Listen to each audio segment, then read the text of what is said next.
Okay guys, today we're making pot roast. I have gone ahead and seared off the meat because it is very loud. So I wanted y'all to be able to see that.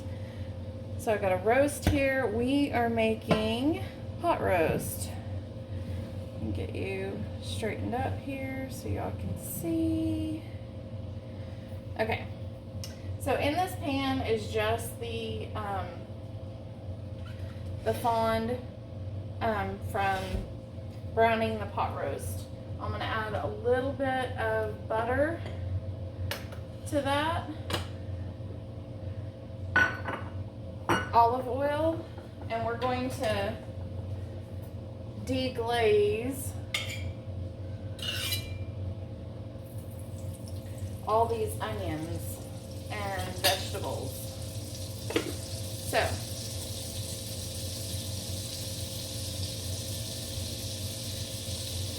I have 2 sweet onions, coarsely chopped.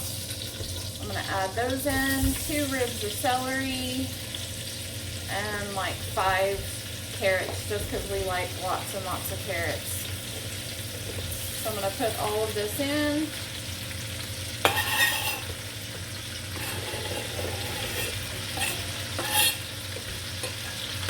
I am going to be slow cooking this in the oven after I get all of this in the pot.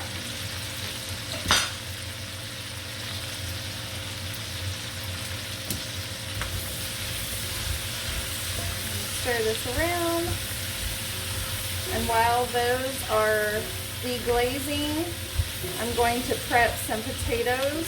I do like to put potatoes in my pot roast, and whatever leftovers we have, I'll make stew out of and serve over cheesy grits. But today we're going to have pot roast with rolls. And I like lots of gravy on my roast. Okay, so I'm not sure if y'all can see how that fond off of that pot is just coming right off. I'm gonna switch from these tongs to what I call a spoonula. Where's it at? If I can find it. Let's see here. Must be in the dishwasher, so I'm going to use this one. It's one of my favorite ones. These are Le Creuset. I like using those, or wooden utensils, so it doesn't scratch up my pot. Okay, so you always season every layer while these are sauteing. See if I can scooch in some so you can see a little better. I need to get a better camera angle. I'm going to season with some salt and pepper. I'm not going to go crazy. This is Redmond's real salt. I absolutely love it. It's my favorite salt. We are heavy pepper people, so I use about that much. We like lots of pepper. Plus this is going to cook for a really long time, and that's a huge piece of meat. Even though I seasoned it well, it's going to need it. Okay, so I will be back in just a second. While this is deglazing, I'm going to prep some potatoes. Okay, so I got my potatoes washed and prepped, and I'm going to leave those nice and chunky. I turned the heat up on this because we are going to start to make the base of our sauce. So I have some fresh rosemary, tomato paste, Worcestershire sauce, beef base. Normally I use my canned beef bone broth, but I'm going to savor that and use it tomorrow in the stew. And then I also have a red wine. I always like to use red wine in my roast. I guess I didn't have to show the actual brand. That's just one that I picked up at Costco.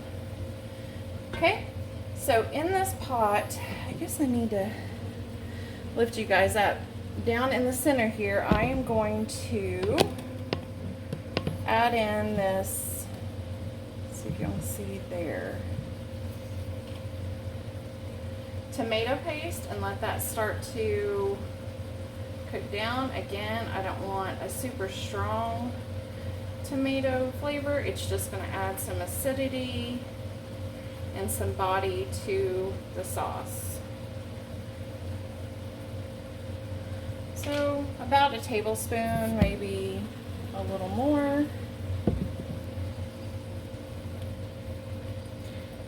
I'll let that start to kind of cook out.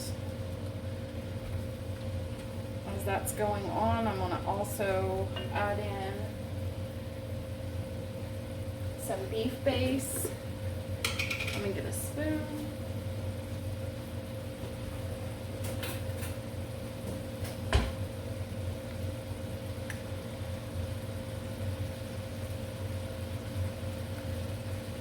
A good couple tablespoons of the beef base.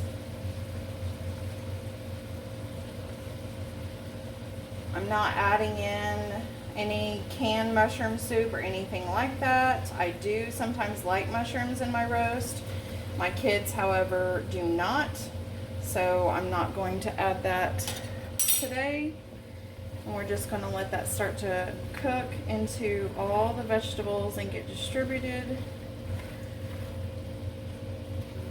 along with the tomato paste.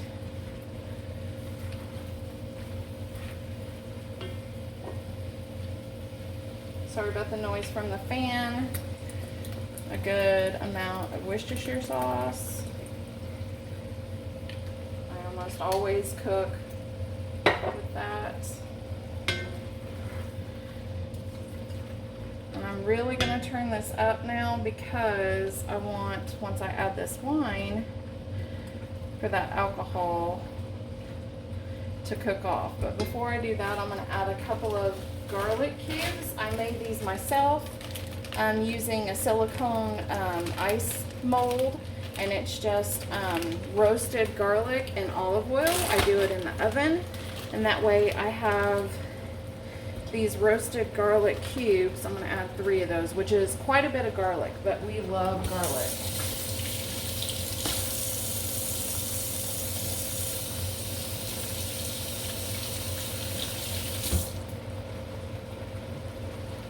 It's really going to start to steam now because I added, or turned that heat way up.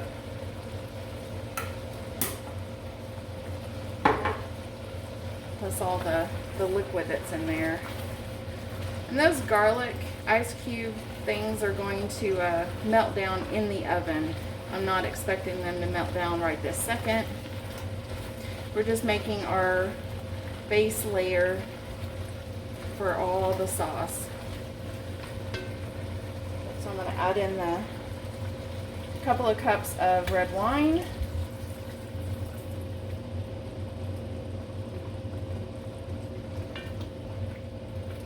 It was closer to a cup and a half.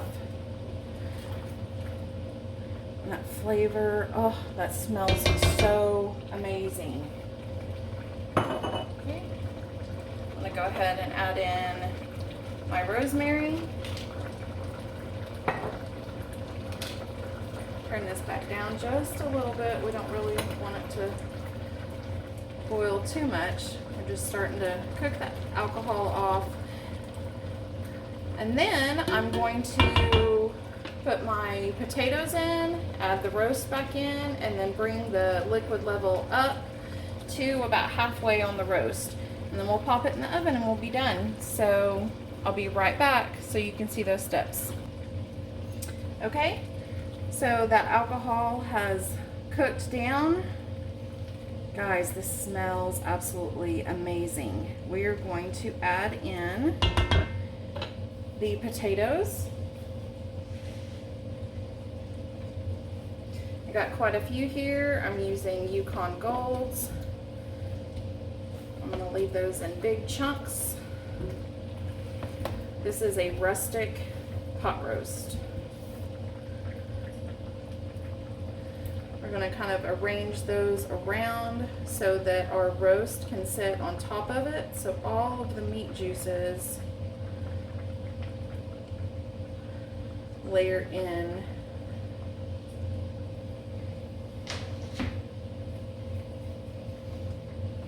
Okay, I'm actually gonna go ahead and season the potatoes real quick. A little more salt, because potatoes need lots of seasoning.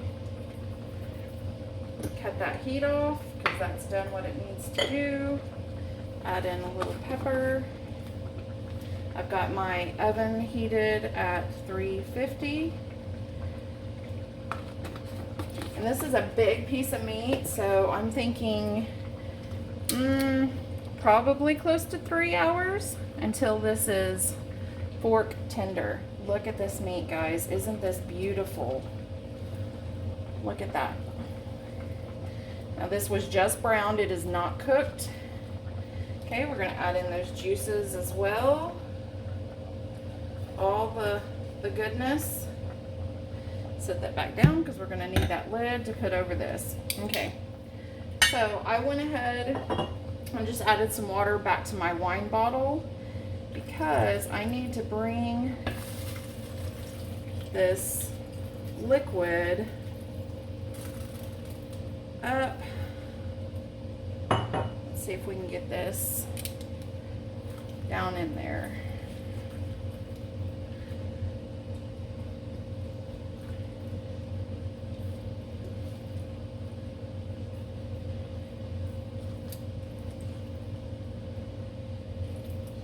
Get this, move those potatoes just a little to get it arranged to where it's kind of down in the liquid. When you're braising, you are not boiling. So you want your liquid about halfway. But I prefer to put my vegetables underneath rather than